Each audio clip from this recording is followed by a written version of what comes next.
दोस्तों, good news club के एक और एपिसोड में आप सबका स्वागत है।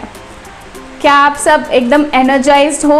चाय पिया, दूध पिया, नाश्ता किया, खा पी लिया है ना एकदम? क्योंकि हमें पूरा आधा घंटा एकदम एनर्जी के साथ अटेंड करना है, ठीक है? ओके, तो सबसे पहले हम क्या करेंगे? हाथ जोड़ के प्रेयर करेंगे।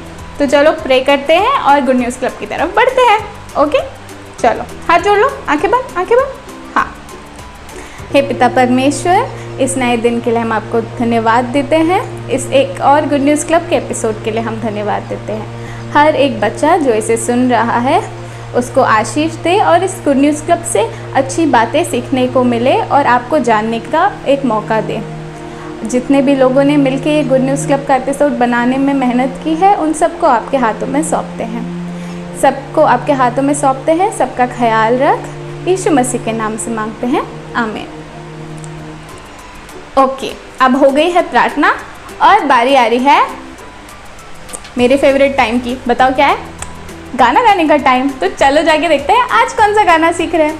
अब हम जा रहे हैं गाना सुनने, जैसे मैंने कहा था, लेकिन आज कुछ थोड़ा सा अलग है।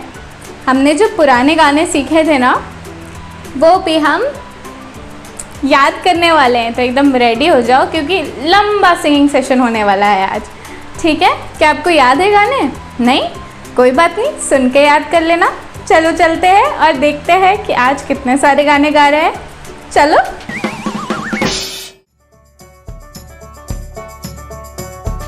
सुनो ये कहानी यीशु की जुबानी, बीज बोने वाले की।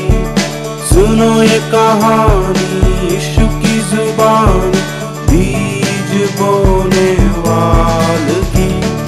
कुछ तो गिरा राह के किनारे, कुछ तो गिरा राह के किनारे, कुछ तो गिरा राह के किनारे। ओ रौंदा गया, ओ रौंदा गया। सुनो ये कहानी यीशु की जुबानी, बीज बोने वाले की। सुनो ये कहानी यीशु की जुबानी, बीज बोने वाले की। कुछ चुक गए हवा के परिंदे, कुछ चुक गए हवा के परिंदे, कुछ चुक गए हवा के परिंदे। ओ हवा के परिंदे, ओ हवा के परिंदे। सुनो ये कहानी यीशु की जुबानी, बीज बोने वाले की। सुनो ये कहानी यीशु की जुबानी, बीज बोने वाले की। कुछ तो गिरा पत्थरों के ऊपर, कुछ तो गिरा पत्थरों के ऊपर, कुछ तो गिरा पत्थरों के ऊपर। ओ पानी ना मिला, ओ पानी ना मिला। सुनो ये कहानी यीशु की जुबानी, बीज बोने वाले की। सुनो ये कहानी यीशु की जुबानी, बीज बोने वाले की। कुछ तो गिरा झाड़ियों में, कुछ तो गिरा झाड़ियों में, कुछ तो गिरा झाड़ियों में। ओ दबाया गया, ओ दबाया गया।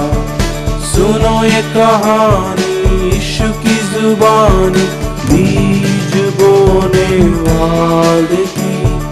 सुनो ये कहानी यीशु की जुबानी, बीज बोने वाले की। कुछ तो गिरा अच्छे ज़मीन पर, कुछ तो गिरा अच्छे ज़मीन पर, कुछ तो गिरा अच्छे ज़मीन पर। ओ फल आया, ओ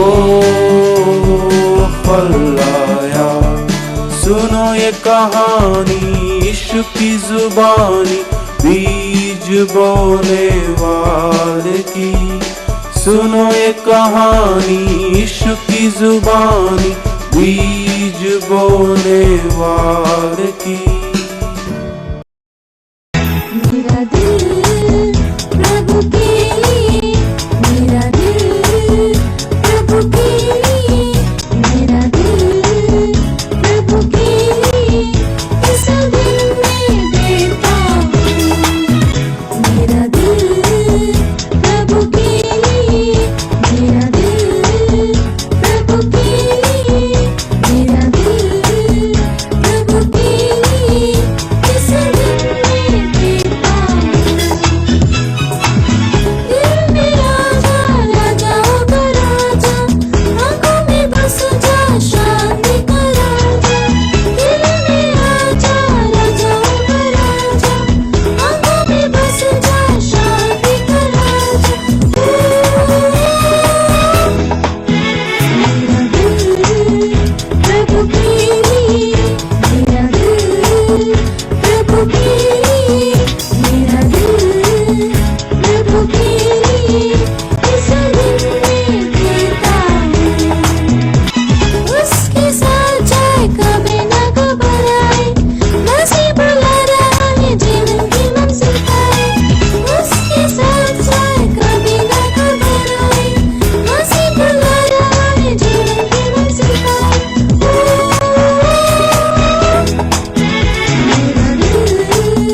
प्रभु के लिए, मेरा दिल प्रभु के लिए, मेरा दिल प्रभु के लिए इस दिल में देता हूँ। मज़ा आया ना आज के गाने में? मुझे तो बहुत अच्छा लगा। सीखा क्या आपने अभी तक? नहीं, कोई बात नहीं, लूप पे लगा के सीख लेना। अब बारी आ रही है मेमोरी वर्स की, और जल्दी से सीखना पड़ेगा यार, बहुत मुश्किल होगी। अभी तक कितने सीख चुके हैं अपन ने? 3 सीख चुके हैं ना? हाँ, याद है तुम लोगों को? नहीं, कोई बात नहीं, अभी भी टाइम है, याद कर लो। पर याद तो करना पड़ेगा, बाद में कुछ हो सकता है स्पेशल हो जाए। ठीक है, चलो अभी तो अपन जाते हैं मेमोरी वर्स की तरफ और देखते हैं कि आज का मेमोरी वर्स क्या है। तो क्या आप तैयार हैं आज के मेमोरी वर्स के लिए? आज का मेमोरी वर्स किस में से है? हर एपिसोड की तरह इसमें से। ये क्या है? हाँ, बाइबल है। और बाइबल क्या है? परमेश्वर का वचन है। तो आज कौन सी बुक में से हम सीखेंगे मेमोरी वर्स? आज का मेमोरी वर्स है रोमियो 10:17। रोमियो की पुस्तक का 10वां अध्याय और उसका 17वां वर्स। पढ़ें?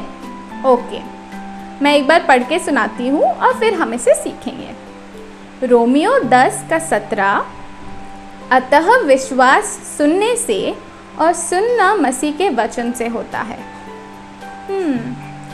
थोड़ा कंफ्यूजिंग सा है ना, समझ में नहीं आ रहा। अतः विश्वास सुनने से और सुनना मसीह के वचन से होता है। ये कह रहा है कि विश्वास सुनने से बढ़ता है और सुनना मसीह का वचन है। मसीह का वचन क्या है? हाँ, बाइबल है मसीह का वचन, और मसीह का वचन सुनने से हमारा विश्वास बढ़ेगा। पर वचन सुन कैसे सकते हैं? मैंने आपको पहले भी बताया है कि परमेश्वर अपने वचन के द्वारा हमसे बात करता है। परमेश्वर बाइबल के द्वारा बात करता है। आज का वर्ड अब क्या है? हाँ, साथ में कहें। ओके, 1 2 3। परमेश्वर बाइबल के द्वारा बात करता है। तो अब हम एक बार मेमोरी वर्स सीखें, ठीक है? मैं पढ़ूंगी, आप मेरे पीछे पीछे बोलना, ठीक है? ओके। रोमियो 10:17, अतः विश्वास सुनने से और सुनना मसीह के वचन से होता है। रोमियो 10:17। एक और बार साथ में बोले। ओके, 1 2 3। रोमियो 10:17, अतः विश्वास सुनने से और सुनना मसीह के वचन से होता है। रोमियो 10 का 17। याद हो गया? कोई बात नहीं, याद हो जाएगा। एक और बार हम वर्ड अप बोलेंगे। ओके, 1 2 3। परमेश्वर बाइबल के द्वारा बात करता है। ठीक है, अब हो गई हमारी मेमोरी वर्स। अब आगे की तरफ जाके देखते हैं क्या है। हो गया हमारा मेमोरी वर्स। हो गया क्या आपको याद? नहीं हुआ? कोई बात नहीं, हो जाएगा। अब बारी है ऑब्जेक्ट लेसन की, और फट से जाके देखते हैं कि आज का ऑब्जेक्ट लेसन क्या है। अब समय आ गया है ऑब्जेक्ट लेसन का। अच्छा, मैं आपसे एक क्वेश्चन पूछने वाली हूँ। अगर आपको अपने बेस्ट फ्रेंड से बात करनी है, अपने खास दोस्त से बात करनी है, तो आप कैसे बात करते हो? अभी तो लॉकडाउन चल रहा है, तो हम तो किसी के घर भी नहीं जा सकते ना दोस्तों के साथ। तो हम क्या यूज़ करते हैं? हम फ़ोन घुमाते हैं, और आजकल तो वीडियो कॉल भी आ गया है। तो हमको सिर्फ स्वाइप अप करना होता है और हम अपने दोस्त से देख के उनसे बातें कर सकते हैं। कितना आसान हो गया है ना हमारे दोस्तों से बातें करने के लिए। बट एक बात बताइए, परमेश्वर को अगर हमसे बात करनी होगी तो वो कैसे बात करेंगे? हम परमेश्वर से बात करते हैं प्रार्थना के द्वारा। बट अगर हमको परमेश्वर की बात सुननी होगी तो क्या हम फ़ोन घुमा सकते हैं? हमको क्या यूज़ करना पड़ेगा? बाइबल। ये क्या है? ये बाइबल है, और इसके द्वारा परमेश्वर हमसे बात करते हैं। आज का वर्ड अप क्या है? परमेश्वर बाइबल के द्वारा हमसे बात करते हैं। सब लोग एक साथ बोलेंगे, परमेश्वर बाइबल के द्वारा हमसे बात करते हैं। तो जैसे हम अपने दोस्तों को फ़ोन से बात करते हैं, वैसे ही अगर हमको परमेश्वर की बात सुननी होगी तो हमको बाइबल पढ़ना पड़ेगा। ठीक है? ऑब्जेक्ट लेसन भी हो गया। अब आ रहे हैं हम एकदम मेन सेशन की तरफ। वो क्या है? बाइबल की कहानी। आप सबको कहानियाँ सुनना पसंद है ना? मुझे भी बहुत पसंद है, और हमारी दीदी तो बहुत अच्छे से कहानी सुनाती है। तो चलो जाके देखते हैं कि आज दीदी कौन सी कहानी सुना रही है। हेलो बच्चों, क्या आप तैयार हो एक और कहानी सुनने के लिए? आज जो कहानी हम सुनेंगे वो है इस किताब के बारे में। क्या आपने देखी है ये किताब कभी? सोचो, पिछले हफ्ते जब दीदी ने स्टोरी सुनाई थी तब भी उन्होंने ऐसी किताब हाथ में पकड़ी हुई थी ना। ये किताब का नाम है बाइबल। सब मेरे पीछे बोलेंगे, बाइबल। ये किताब जो बाइबल है वो परमेश्वर का वचन है, और परमेश्वर ने अपना वचन इसमें लिखा है आपके और हमारे लिए। तो आज हम सीखेंगे इस बाइबल के बारे में। क्या आपको मालूम है इस बाइबल में बहुत सारी कहानियाँ हैं। शुरुआत इसकी इस प्रकार से होती है कि परमेश्वर इस पूरी दुनिया को कैसे बनाए हैं उसके बारे में। आपने देखा है ना, आपको, मुझे, आपके मम्मी पापा को पेड़ पौधे, नदियाँ, तारे, चांद, सूरज, ये सब किसने बनाया है? परमेश्वर ने बनाया है, और उसी की कहानी वो सबसे पहले बाइबल में बताते हैं। और ऐसे ही बहुत सारी चीज़ों के बारे में लिखा है, और अंत में बाइबल में ये लिखा है कि परमेश्वर वापस लौट के आएंगे। उनका इकलौता पुत्र यीशु मसीह वापस लौट के आएगा। और हमारी दुनिया में बहुत दुख है ना, कुछ लोग मर जाते हैं। हम अभी पैंडेमिक में हैं, महामारी का समय चल रहा है और बहुत दुख है।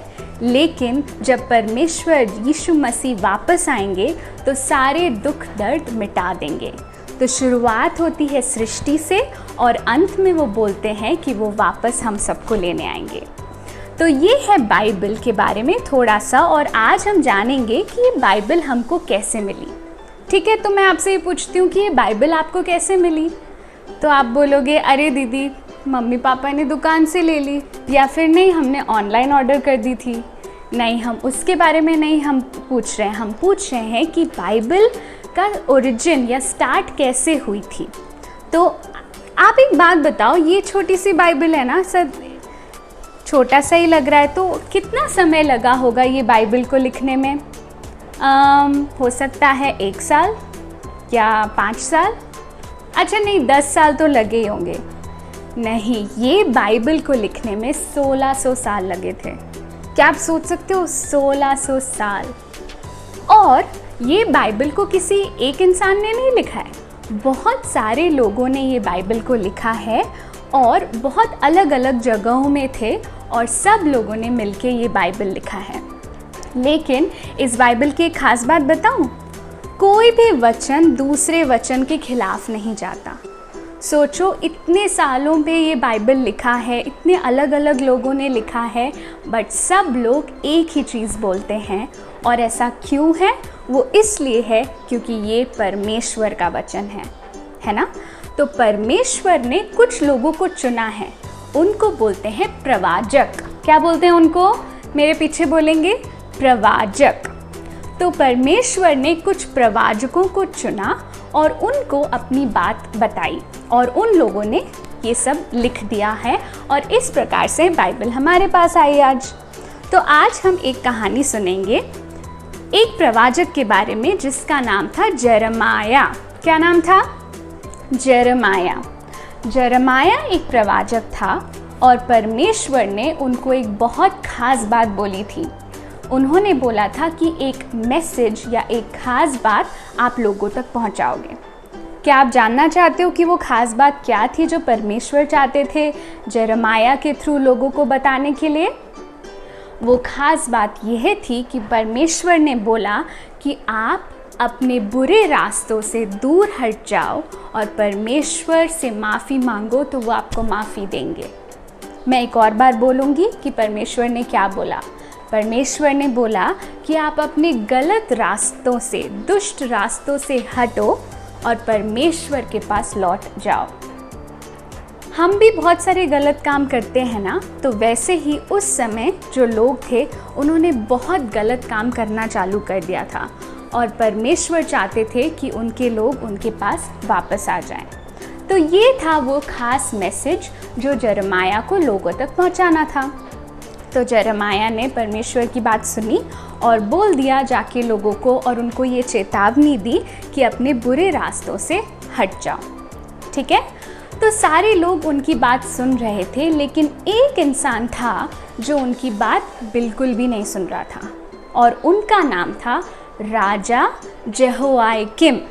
थोड़ा मुश्किल है ना नाम बोलने के लिए, हम धीरे से बोलेंगे जेहोयाकीम। तो अब हम एक बार फास्ट बोलेंगे, राजा जेहोयाकीम। अब ये जो राजा जेहोयाकीम था वो बहुत दुष्ट राजा था, वो सारे गलत काम करता था और जरमाया ने जो चेतावनी दी थी ना वो बिल्कुल नहीं मानता था। लेकिन ये जो राजा हैं, उनके जो पिता थे राजा जोसिय्याह, वो परमेश्वर को बहुत प्यार करते थे। वो परमेश्वर की सारी बातें सुनते थे, लेकिन उनका बेटा राजा जेहोयाकीम बिल्कुल भी उनकी बात नहीं सुनता था। और राजा जैसा होता है, प्रजा भी वैसी हो जाती है। आपको भी पता होगा ना कि जब क्लास का मॉनिटर मस्ती करता है तो हम और भी मस्ती करते हैं। क्यों? क्योंकि हमारा लीडर को हम उनके जैसा बनना चाहते हैं। तो राजा जेहोयाकीम बहुत दुष्ट था और उनके कारण सारी प्रजा भी बहुत गलत काम करती है।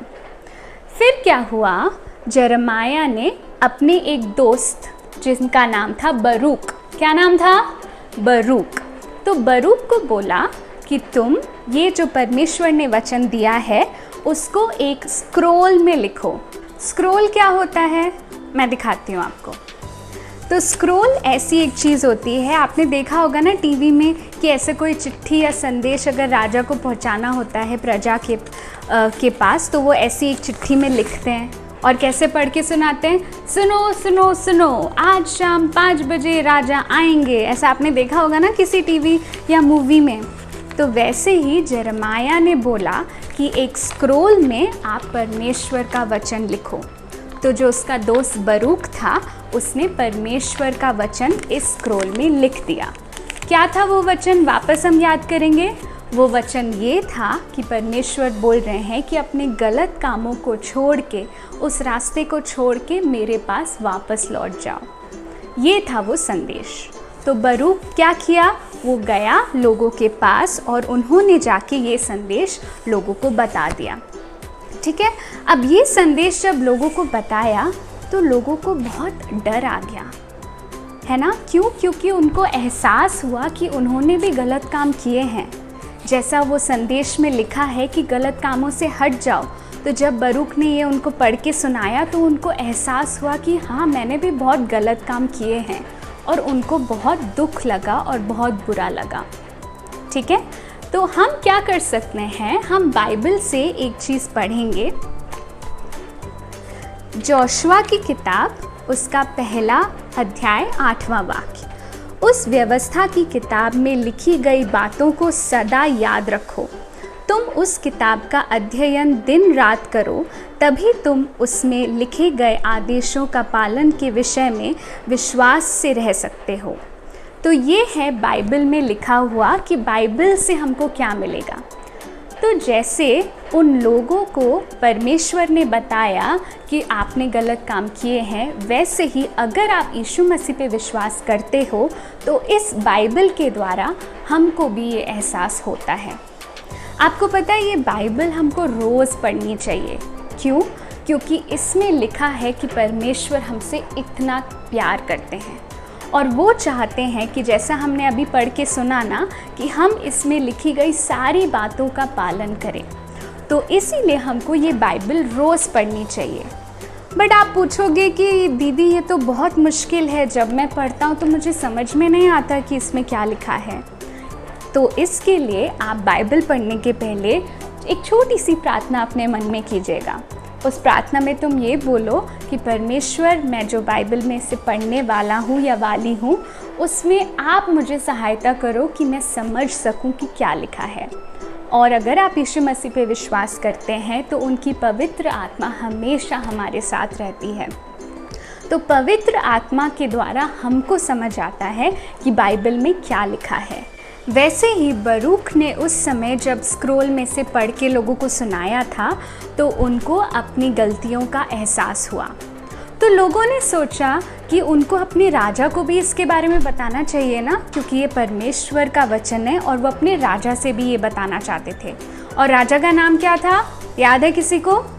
राजा यहोयाकीम। तो सब लोगों ने सोचा कि हम मिलके राजा के पास जाते हैं और ये परमेश्वर का वचन उनको भी सुनाते हैं। तो वो लोग स्क्रोल लेके चले गए राजा के पास और स्क्रोल उन्होंने खोल के पढ़ा। और क्या था संदेश? वो ये था कि अपने गलत रास्तों से दूर हट जाओ और परमेश्वर के पास वापस लौट के आ जाओ। जब लोगों ने ये संदेश सुना था तो उनको कैसा लगा था? बुरा लगा था ना, उनको एहसास हुआ अपनी गलतियों का। लेकिन जब राजा यहोयाकीम ने ये बात सुनी, वो बहुत गुस्सा हो गए। गुस्सा, चलो सब लोग एक साथ, ऑन द काउंट ऑफ 3 हम लोग एक साथ गुस्से वाला शक्ल बनाएंगे, ठीक है? 1 2 3। तो ऐसे ही राजा यहोयाकीम ने जब ये बात सुनी तो वो बहुत गुस्सा हो गए। और यही नहीं, उन्होंने गुस्से में वो स्क्रोल को फाड़ दिया। और फाड़ा ही नहीं, उसको छोटा छोटा करके आग में जला दिया। ऐसा क्यों किया उन्होंने? उन्होंने ऐसा इसलिए किया क्योंकि वो परमेश्वर के वचन को नाश करना चाहते थे, उसको ख़त्म कर देना चाहते थे। बट क्या आपको लगता है कि परमेश्वर का वचन नाश हो सकता है? बिल्कुल भी नहीं। बाइबल में लिखा है, यशाया 40 उसका 8, उसमें ये लिखा है, परंतु हमारे परमेश्वर का वचन सदैव अटल रहेगा। ये परमेश्वर का वचन है और इसकी रक्षा कौन करता है? परमेश्वर करता है। इसीलिए अगर राजा यहोयाकीम ने कोशिश की कि परमेश्वर के वचन को नाश करने की, बट वो नहीं हो सकता। और आपको पता है, परमेश्वर ने वापस यिर्मयाह को बोला कि तुम वापस स्क्रोल में वही बातें लिखो जो मैंने बोली हैं। तो परमेश्वर का वचन कभी भी नाश नहीं हो सकता। हम अपने बारे में सोचते हैं, जैसे यहोयाकीम एक बहुत दुष्ट राजा थे, उन्होंने अपनी बात को ही मान के चला। जब परमेश्वर उनसे बात करना चाहते थे तो उन्होंने उनकी बात नहीं सुनी। क्या हम में भी ऐसी कुछ चीज़ें हैं जिससे हम बुरा काम करते हैं? हो सकता है आपने कभी झूठ बोला हो, या हो सकता है आपने मम्मी पापा की बात नहीं सुनी हो, या अपने दोस्तों से झगड़ा किया हुआ। ये सब क्या है? ये सब पाप है। और आपको मालूम है, हर एक पाप की एक सज़ा होती है। जब भी आपने कभी झूठ बोला और आपकी मम्मी ने पकड़ लिया वो झूठ, तो आपको पनिशमेंट मिलती है ना। हर पाप की एक सज़ा होती है। और बाइबल में ये लिखा है कि पाप की पता है क्या सज़ा है? यशाया में लिखा है कि किंतु तुम्हारे पाप तुम्हारे परमेश्वर से अलग करते हैं। ये पाप हमें क्या करता है? परमेश्वर से अलग कर देता है। तो जब हम और आप पाप करते हैं और अब हम क्या हो गए हैं? परमेश्वर से बहुत दूर आ गए हैं। तो अब क्या करें? बट परमेश्वर ने एक रास्ता बनाया है, और वो रास्ता है यीशु मसीह के द्वारा। परमेश्वर ने यीशु मसीह को इस दुनिया में भेजा आपके और मेरे पापों की सज़ा लेने के लिए। जो हम छोटे छोटे पाप करते हैं ना, रोज़ झूठ बोलना या ऐसे छोटे छोटे पापों जो हमने किया है, उसकी सज़ा जो भी थी उन्होंने हमको लेने नहीं दी, बट उन्होंने अपने ऊपर ले ली।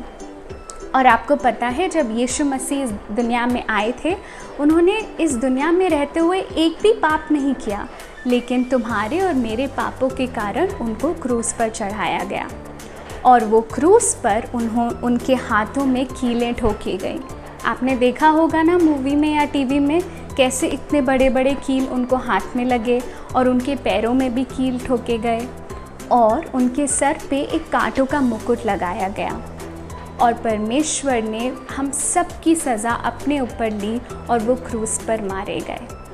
बट तीसरे ही दिन वो मरे हुओं में से जी उठे और आज भी जीवित हैं आपके और मेरे साथ। और परमेश्वर जिन्होंने अपने बेटे को इस दुनिया में भेजा, वही परमेश्वर अपने वचनों को सुरक्षित रखता है।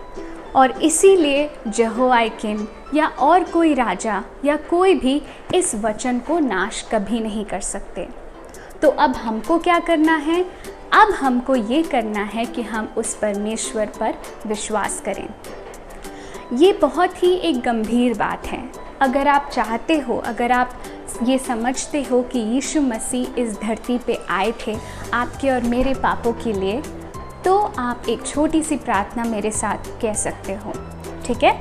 अगर आपको ये प्रार्थना करनी है तो मेरे साथ आप आँख बंद करके ये बोले कि हे परमेश्वर, मैं मानता हूँ कि मैंने बहुत गलत काम किए हैं, मैंने पाप किया है, और उस पाप की सज़ा, मेरी सज़ा आपने ले ली है। मैं आप पे विश्वास करना चाहता हूँ और मैं आपसे माफ़ी मांगता हूँ। यीशु मसीह के नाम में आमीन। आपके सारे पापों की क्षमा हो चुकी है और अब परमेश्वर आपके साथ हैं। अब जब वो आपके साथ हैं तो वो चाहते हैं कि आप उनके वचन को और सुनते रहें। अगर आपके पास ये बाइबल है तो आप रोज़ इस बाइबल में से वचनों को पढ़ें। क्यों? क्योंकि ये परमेश्वर का वचन है और परमेश्वर ने अपने वचन को सुरक्षित रखा है। 1600 साल पहले से ये किताब, इतना समय लगा है ये किताब लिखने के लिए, और ये आज तुम्हारे और मेरे पास है। तो यही थी आज की कहानी, जिसमें हमने सीखा कि परमेश्वर का वचन कभी नाश नहीं होता है और परमेश्वर आपसे और मुझसे बात करते हैं इस बाइबल के थ्रू। Thank you. तो आप सबको कैसी लगी आज की बाइबल की कहानी? अच्छी थी ना? कुछ सीखने को मिला? हाँ, मिला ना? बढ़िया। अब बारी है बाय बोलने की, बट हम फिर से मिलेंगे कब? हर शनिवार 4:30 बजे यहीं पे। तो मिलते हैं अगले शनिवार। बाय।